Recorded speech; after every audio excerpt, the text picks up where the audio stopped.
It's Debatable with Mark Gray here on MLBBro.com. All right, welcome to Debatable, boys and girls. I'm the MLB OG Mark Gray. That is Manny Ramirez Brown. We're going to get to it straight, no chaser.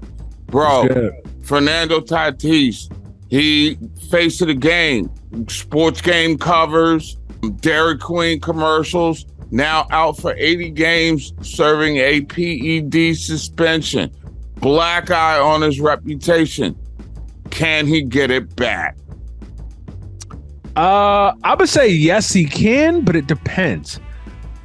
Listen, this is different than Bonds and Sheffield in the sense that they tested positive when they were, late 30s, and Bonds never allegedly tested positive. Bonds never. If you don't want to count the New York Times article or whatever that came out and that leaked test or whatever, but Bonds has never on the record been tested positive, and I believe Sheffield on the record never tested positive. But it was different with those guys that had a steroid tint in their late 30s or whatever. So you kind of was like, is all of the production from a certain point questionable? This is a young guy. This is the first ever young guy to test positive at this pace. But to answer your question, will he be able to get his reputation back? I think it depends. I think if he comes back next year, because he's going to miss the first 40-something games of next year as well, because his suspension carries over.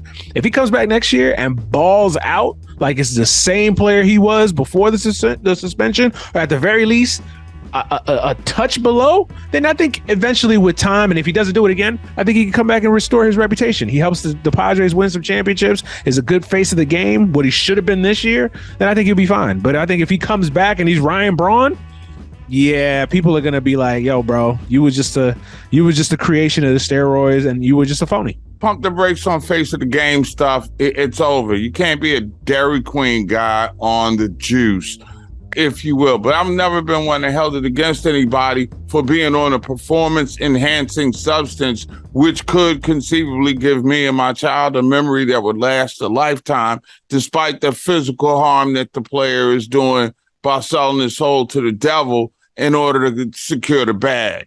The new generation really doesn't care. I mean, everything after Jim Z is like, what's the big deal? I'm a millennial. I don't care. Listen, really do I think it's morally bad? Yeah, but I don't care. I think in that regard, he's all good. But the notion that he's face of the game, the marketable commodity, that's happened already. After the blow that he put on himself, the Will Smith of baseball, boy, it looks bad. He's going to have to do a lot of kissing up in order to make up for this one, my friend. So I believe he'll get his reputation back. Baseball fan won't care as long as he's clean or he doesn't get caught the next time. And I think the young generation can identify with him. But that notion of stuff away from the field, it's going to follow him around, and it's really... So he's Bonds and Sheffield is essentially what you're saying? He'll get in the Hall of Fame, though, because you'll have a different crew of voters. I think you're moving towards legitimate, younger value systems in that room right now than you had with all the reverential nonsense that left so many, particularly black players, on the outside. We getting these baby boomers out of the Hall of Fame voting process is what you're saying. Let's keep it a buck.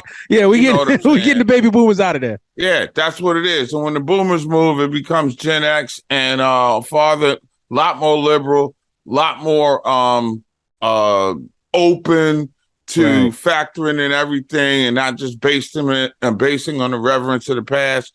Because even Mickey Mantle admitted he could have been a better player than as great as he was if he hadn't been getting liquored up in Manhattan those nights. MLBBro.com, covering black and brown major leaguers.